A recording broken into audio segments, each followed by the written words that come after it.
Nasi dibakar, bakar nasi dibakar, campur sate, tusuk sate. Neokolonialisme adalah bentuk penjajahan gaya baru yang tidak lagi memakai kekuatan militer secara langsung, tapi lewat pengaruh politik, budaya, dan teknologi.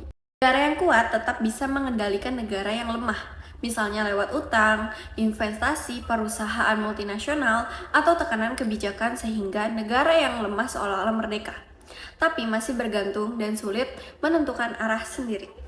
Contoh kasus yang pertama itu adalah penguasaan tambang oleh perusahaan asing.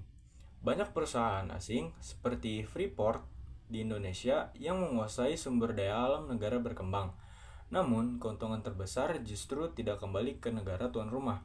Penyebabnya itu karena keterbatasan modal atau kapital intensif, yaitu industri pertambangan membutuhkan investasi skala besar untuk infrastruktur, eksplorasi, dan operasional yang seringkali belum mampu dipenuhi oleh anggaran domestik negara berkembang.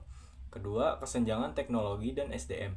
Perusahaan multinasional biasanya memiliki teknologi canggih dan tenaga ahli untuk mengekstraksi sumber daya di medan yang sulit. Lalu dampak ekonomi itu capital outflow, yaitu keuntungan besar dibawa kembali ke negara asal. Kedua, dampak bagi sosial dan lingkungan, seperti kerusakan ekosistem karena operasi skala besar seringkali menyebabkan deforestasi. Contoh kasus yang ketiga dari neokolonialisme ada dominasi ekonomi dan utang. Negara yang berkembang seperti Indonesia masih sering terjebak dalam utang luar negeri ke lembaga internasional atau IMF atau juga disebut dengan Bank Dunia yang memiliki syarat untuk menguntungkan investor asing daripada pembangunan domestik. Ada beberapa tujuan dari IMF, yaitu ada 3 tujuan yang terdiri dari 1. Menyediakan mekanisme konsultasi dan kolaborasi masalah internasional. Yang kedua, mempertahankan nilai tukar yang teratur di antara negara dan menghindari depresiasi kompetitif. Dan yang ketiga ada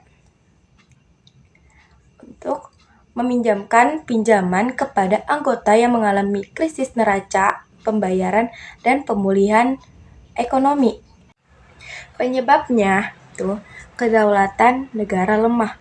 Negara yang tidak memiliki kedaulatan dalam menetapkan kebijakan ekonomi dan politiknya sendiri. Dampaknya, ketergantungan atau ketimpangan tinggi negara berkembang modal asing dan teknologi yang maju.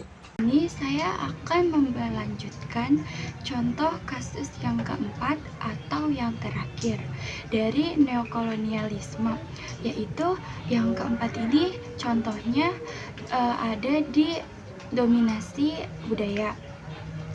Nah, itu dominasi budaya oleh negara maju merupakan bagian dari fenomena globalisasi dan sering juga disebut sebagai imperialisme budaya, di mana juga ada nilai-nilai gaya hidup dan produk budaya Barat itu seperti film, musik, fashion, dan teknologi.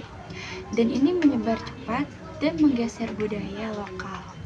Selanjutnya ada dampaknya itu budaya asli suatu daerah atau negara perlahan terlupakan, terutama pada generasi muda.